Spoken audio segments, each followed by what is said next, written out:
And today we have a single gentleman that had a band at one point and did a real good show for us, a kind of comedy show. And for the last 3 or 4 years, he's been working at Dollywood down in Pigeon Forge, Tennessee, and been getting great reviews for him. And he agreed to come up and do a comedy show for us. So this is comedy. It is not bluegrass. It is comedy. It is very good, I think. We'll let you see what you think. Here is Fuster Buskins and his comedy. It's all yours, Fuster.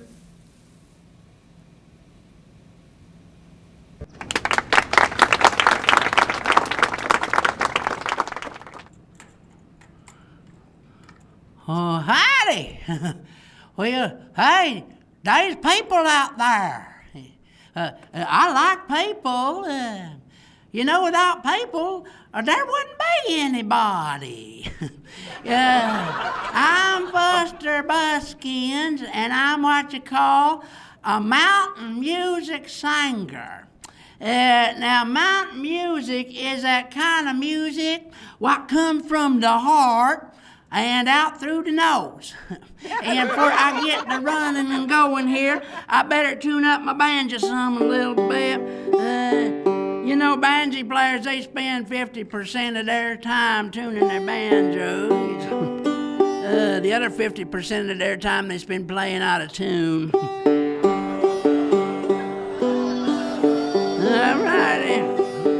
I guess that's close enough for mountain music anyways. Now, you want to hear me pick on my banjo? You want to hear me pick on my banjo? Alrighty, I'll pick on it for you. Ready? Here I go. You ain't nothing but a banjo. And you're kind of ugly, too. All patched up and such. Just look like a big lollipop with strings on you or something like that. Alrighty, I picked on it. A lot of people, they do pick on the banjo, they do, yeah. You know what they say to me? They say, Fuster, you know what the difference is between the banjo and an onion?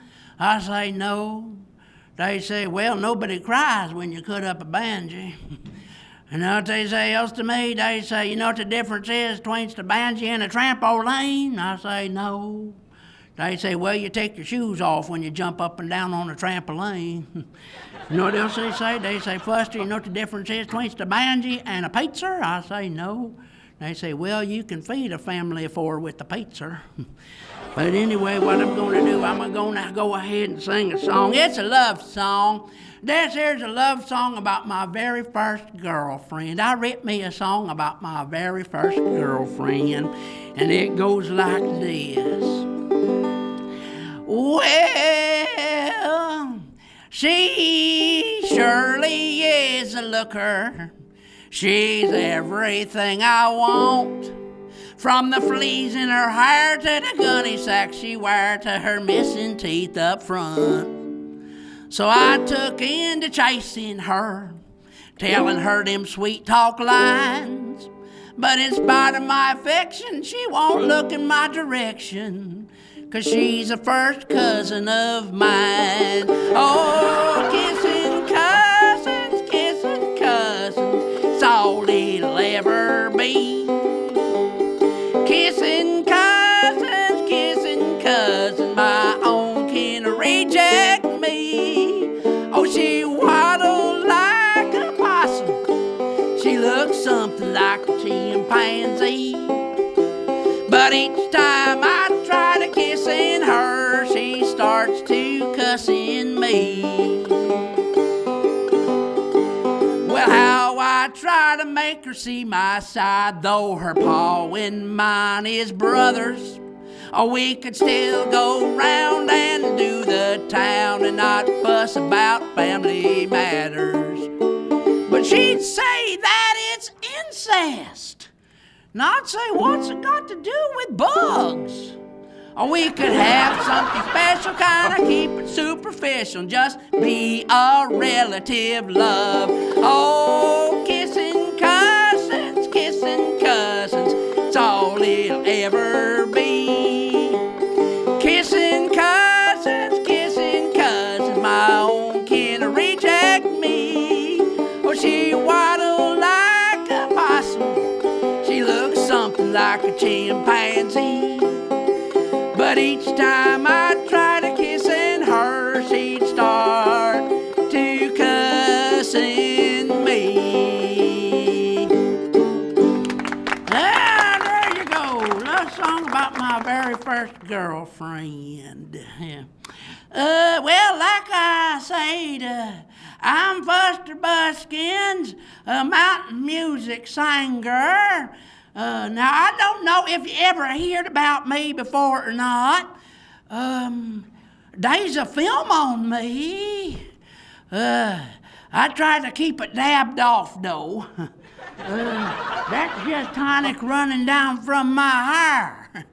I put tonic on my hair to try to keep it parted down the middle, 'cause Ma and Pa would always part my hair down the middle along with all the rest of my sisters and brothers, 'cause they said us kids' heads ain't too well balanced.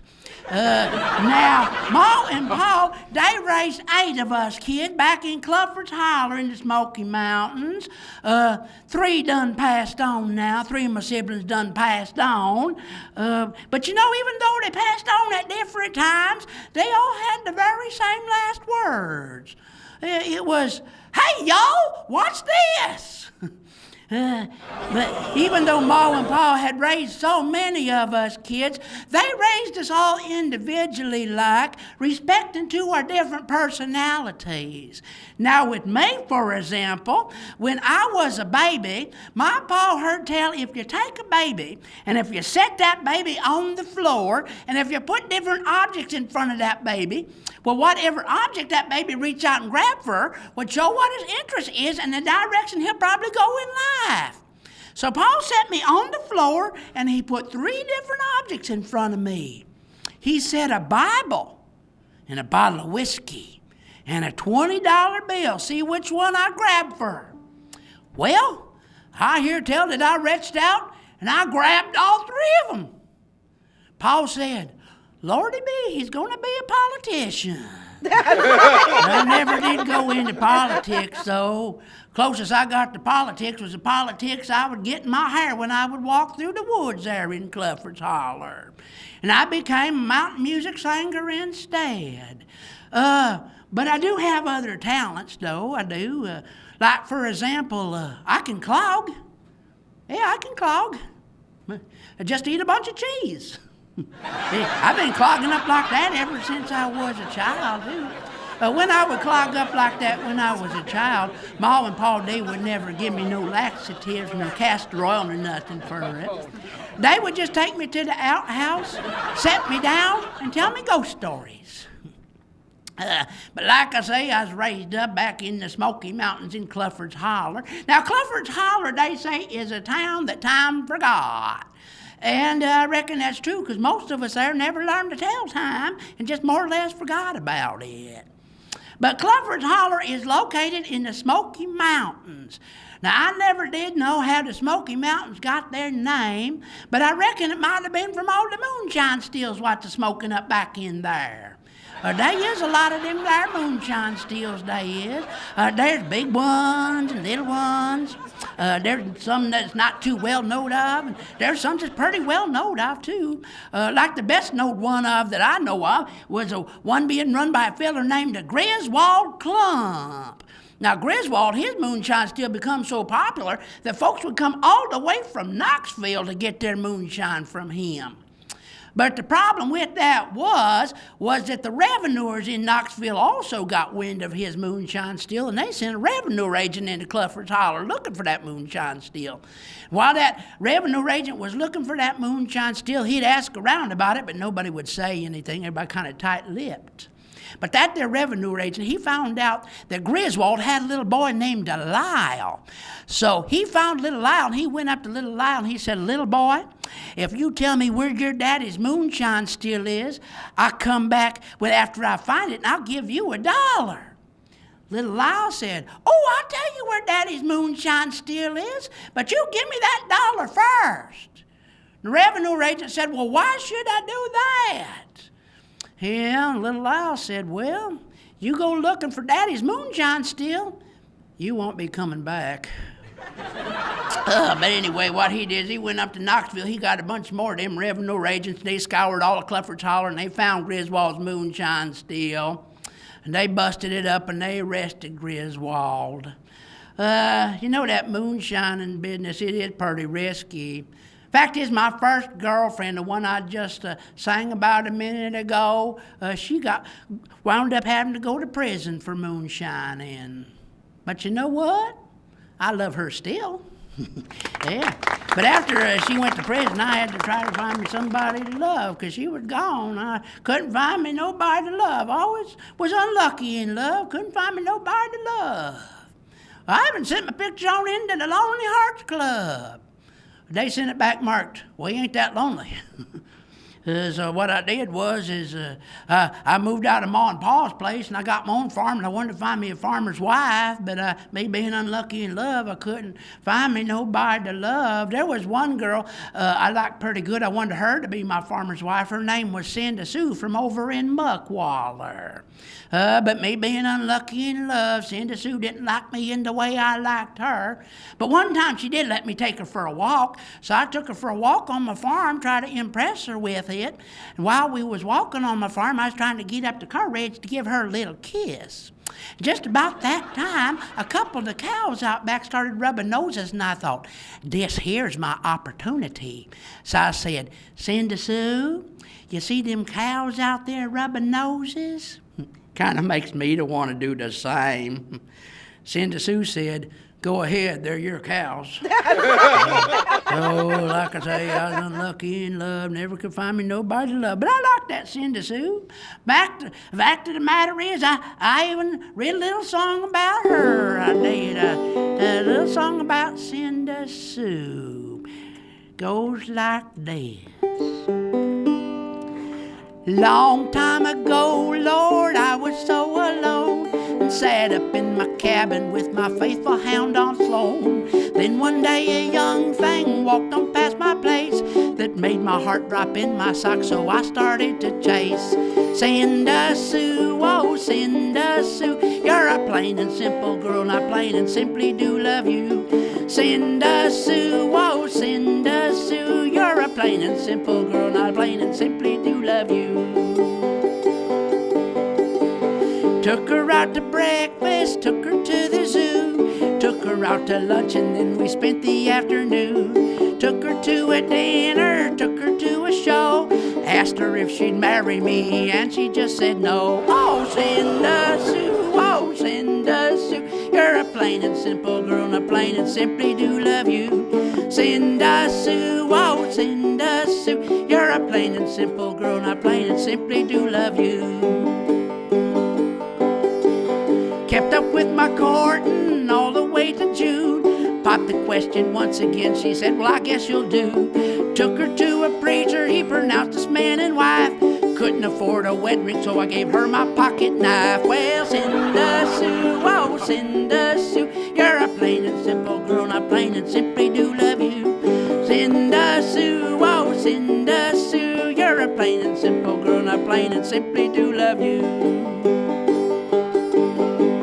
Took her to my cabin, showed her all around, showed her how to feed the chickens, slop the hogs, and milk the cows. Showed her how to cook and clean, to wash my shirts and pants.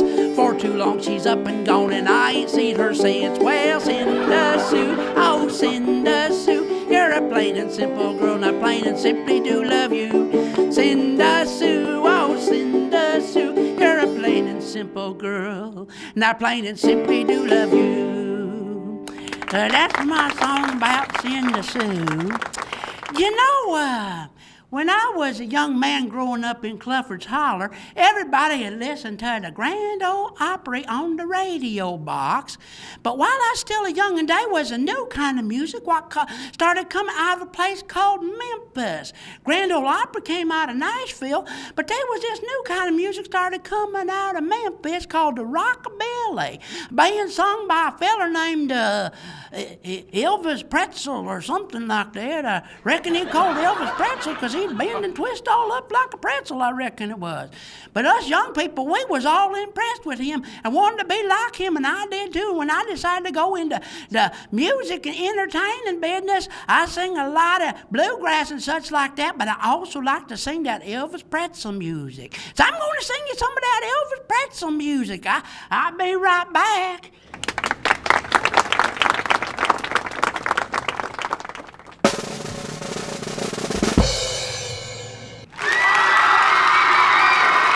Thank you. Thank you very much. Thank you. Thank you very much.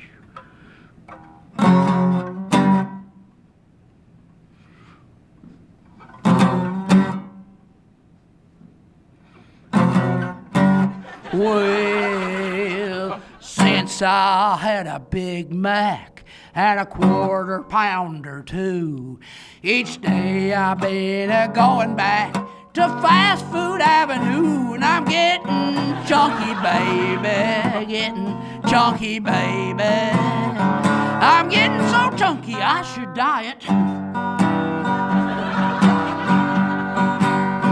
Now I have Subways for my breakfast and KFC for lunch, Arby's roast beef for my dinner, and Captain D's just a munch, and I'm getting chunky, baby. Chunky, baby. I'm getting so chunky I should diet.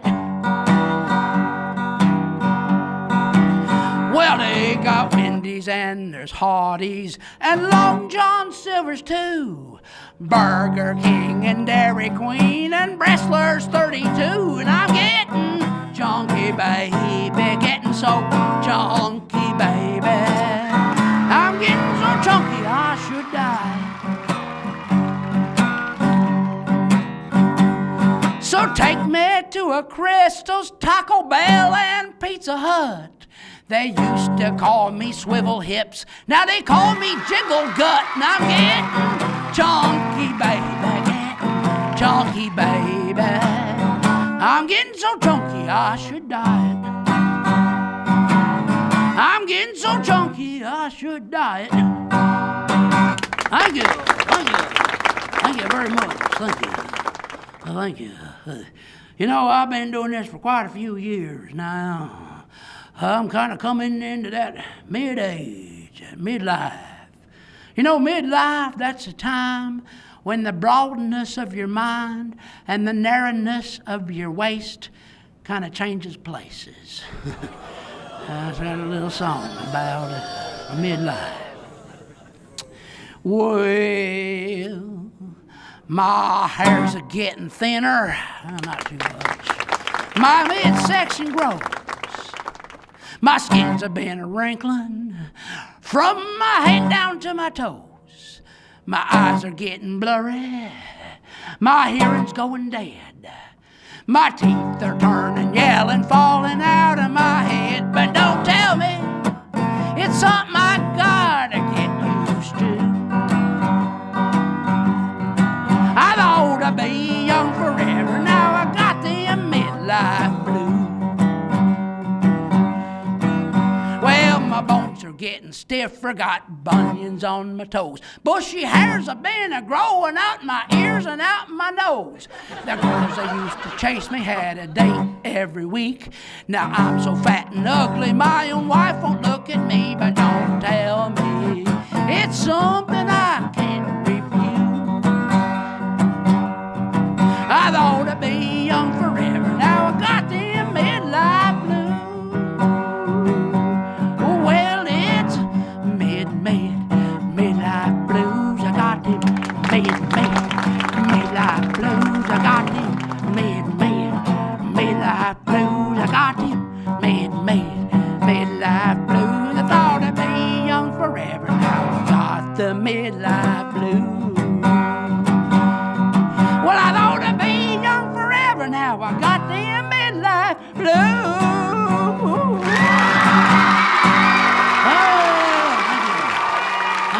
Thank you very much. Thank you.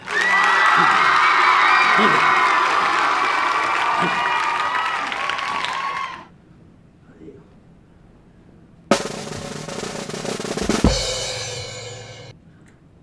Well, I'd like to thank y'all for being with us today, and you know what? I want to have all the crew come join me to say goodbye to everybody, all the camera folks, producers, everybody. Hey, everybody, come on up and join me. Saying goodbye to everybody. Come right on up. All righty. Hey, these are the fine folks that put this show together here. We're all going to say so long to you. All righty. Well, so long, folks. Well, so long, folks. It's been nice to be here with you. So long, folks. Well, so long, folks. Well, so long, folks. It's been nice to be here with you. So long, folks. So long, everybody. God bless you. Bye-bye.